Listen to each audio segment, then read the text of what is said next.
Only about 1 in 30 Americans actually retire with $1 million or more. That's roughly 3%. The median retirement account balance for Americans nearing retirement isn't 1 million.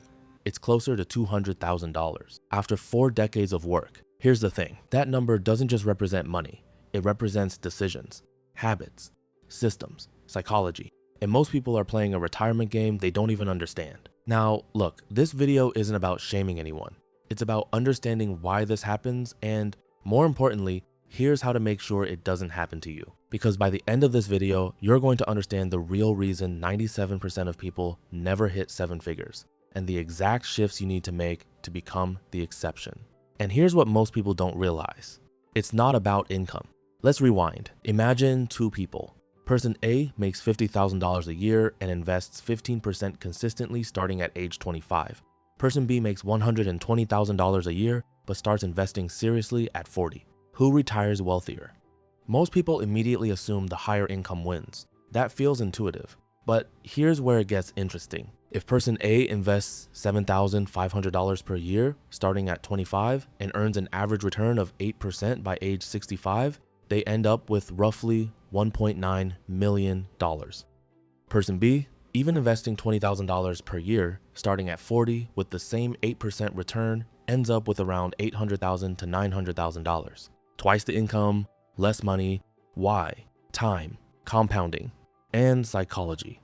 Now, you might be thinking, I get it, start early. But that's surface level advice. That's not the real reason 1 in 30 make it. The real reason is that most people never treat wealth building as a system. They treat it like a leftover. And leftovers never become 7 figures. Let me explain. The average American savings rate floats around 3 to 5%. That's it. Meanwhile, lifestyle inflation quietly eats every raise.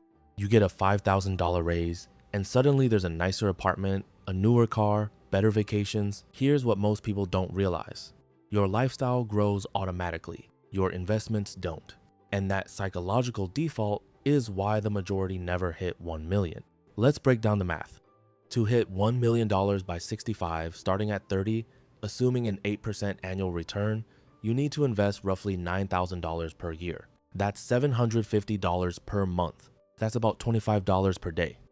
Now look, I'm not saying $25 per day is easy, but when you frame it like that, it's not some impossible billionaire number. It's a daily decision number. This is where it gets interesting. The problem isn't math, it's behavior. Most people can technically afford to invest $750 per month at some point in their career, but they don't feel urgency because retirement feels abstract. 40 years feels like someone else's problem. Here's the payoff before we go deeper. If you can make retirement feel immediate instead of distant, your wealth trajectory changes permanently. Let me show you why. There's a concept in psychology called hyperbolic discounting. It basically means we value immediate rewards way more than future rewards. You'll spend $300 on a weekend trip without thinking twice, but investing $300, that feels like losing money. Now you might be thinking, but investing is risky. And yes, short-term market volatility exists, but the biggest risk isn't market crashes, it's underinvesting. Historically, the S&P 500 has averaged roughly 10% annual returns over long periods. Adjusted for inflation, that's around 7 to 8%. But the average investor doesn't get that return. Why? Because they panic sell. Dalbar studies consistently show that the average investor underperforms the market by several percentage points due to timing mistakes. That difference, even 2%, is massive over decades. Let's do the math. If you invest $10,000 per year for 35 years at 8%, you end up with about $1.7 million. At 6%, $1.1 million. That 2% gap costs you $600,000. $600,000. That's not a math problem. That's an emotional problem. This is where it gets interesting. Only 1 in 30 Americans retire with $1 million because most people don't stay consistent long enough. They start, they stop, they panic, they chase trends, they withdraw early, they cash out to buy things. Compounding only works if you don't interrupt it. And here's the thing, we interrupt it constantly. Now let's talk income for a second, because I know someone is thinking, easy for you to say, what if I don't make enough? Here's the payoff. It's not about making more first. It's about capturing more of what you already make. If you earn $60,000 per year and invest 15%, that's $9,000 annually. At 8% over 35 years, roughly $1.5 million. You don't need a six-figure income to build seven figures. You need a consistent percentage. Now look, higher income helps, obviously. But here's what most people don't realize. High income without high savings is just high spending. The Federal Reserve data shows many households earning over $100,000 still have minimal retirement savings. Why? Because they optimize for looking rich instead of being rich. Let me paint you a picture.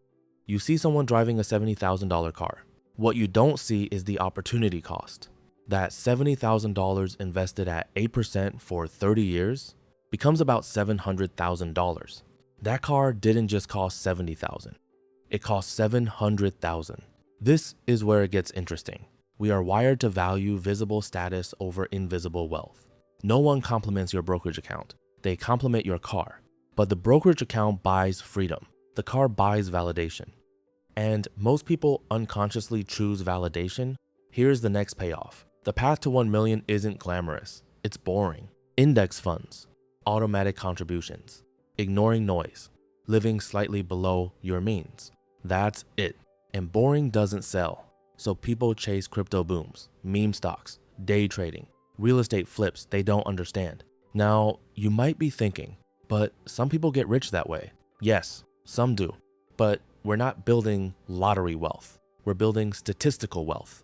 The odds of retiring with 1 million are 3%. The odds of long-term diversified investing working over 40 years, historically very high. Let's zoom out. To retire comfortably today, many estimates suggest you may need between $1.5 to $2 million depending on lifestyle and location. Healthcare costs alone in retirement can exceed $300,000 over a lifetime, according to Fidelity estimates.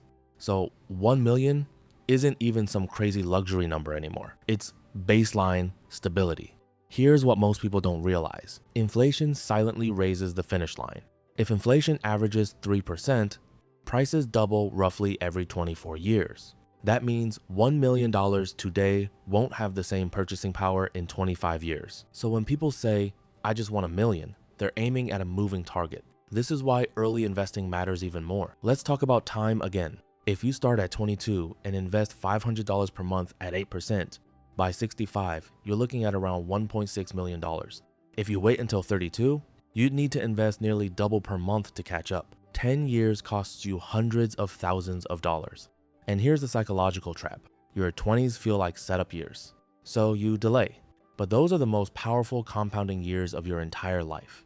This is where it gets interesting. Money invested in your 20s might double 5 times before retirement. Money invested in your 40s might double once or twice. Each early dollar can be worth $16 later. That's insane leverage. Now let's address another uncomfortable truth. Many people cash out retirement accounts early. According to IRS data, millions of Americans withdraw from retirement accounts before age 59 and a half, paying penalties and taxes. Why? Emergencies, poor planning, lifestyle, overspending, which brings me to the next payoff. You can't invest consistently if you don't have a financial foundation. Before chasing 1 million, you need 3 things. A high-yield savings emergency fund covering 3 to 6 months of expenses. No high-interest debt draining your cash flow, and automatic retirement contributions. Here's what most people don't realize. Debt at 20%, interest mathematically beats investing at 8%. If you're carrying credit card debt, that's like trying to fill a bucket with a hole in it. Now you might be thinking, so what's the exact formula? Here's how. Step 1, capture employer match immediately. That's a 100% return. If your employer matches up to 5% and you're not contributing, you're literally turning down free money. Step 2, get to 15% total investing rate as fast as possible. That could be 10% from you, 5% match. Step 3, increase your contribution by 1% every time you get a raise. This prevents lifestyle inflation from stealing your future. Step 4, invest primarily in low-cost index funds. Expense ratios matter. A 1% fee over 40 years can cost you hundreds of thousands. Let's do that math. If you invest $10,000 annually for 40 years at 8% with a 0.05% expense ratio, you might end up around 2.6 million. At 7% because of fees, closer to 2 million. $600,000 lost to fees, and here's what most people don't realize. The financial industry profits from complexity. Wealth building is simple. Not easy, but simple.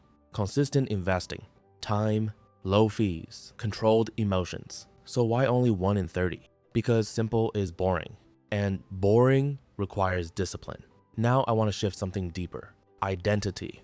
This is where it gets interesting. People who retire with 1 million usually don't obsess over being rich. They see themselves as investors. They automate. They don't negotiate with themselves every month. They don't ask, should I invest this month? It's just who they are. Here's the payoff. If you build the identity first, the behavior follows. Instead of saying, I'm trying to save money, say, I'm someone who invests 15% automatically. That sounds small. It's not. Identity reduces friction. Now imagine this. You're 25. You invest $600 per month. Your friends upgrade apartments, cars, lifestyles. You feel behind. But at 35, you've built a 6-figure portfolio. At 45, maybe 500,000. At 55, 1 million plus. Compounding starts slow, then it feels exponential, like pushing a snowball uphill for years, and suddenly it rolls downhill on its own. That's the stage most people never reach, because they quit before the snowball gets heavy. And here's the thing. Retiring with 1 million isn't about luck. It's about avoiding mistakes. Let's summarize the real reasons. They start too late.